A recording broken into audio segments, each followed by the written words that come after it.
അപ്പോൾ നമ്മളിന്ന് ഉണ്ടാക്കാൻ പോകുന്നത് ഇപ്പോൾ വൈറലായിക്കൊണ്ടിരിക്കുന്ന ബൺ മസ്റ്റാണ്.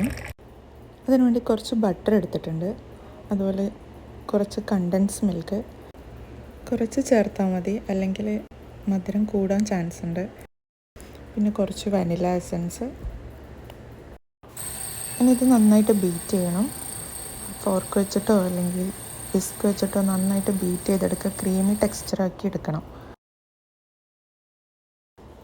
ഇനി ഇത് നമുക്ക് ബണ്ണിലേക്ക് ഈവണായിട്ട് സ്പ്രെഡ് ചെയ്ത് കൊടുക്കാം. നിങ്ങൾ ബണ്ണെടുക്കുമ്പോൾ കുറച്ച് സോഫ്റ്റ് ബണ്ണെടുക്കാൻ ശ്രമിക്കണം. എനിക്കിപ്പോൾ ഇത് മാത്രമേ കിട്ടിയിട്ടുള്ളൂ.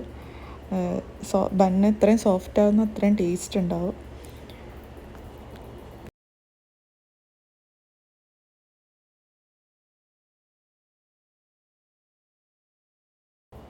ഇനി ഇത് നല്ല മസാല ചായയുടെ കൂടെ നമുക്ക് സെർവ് ചെയ്യാം.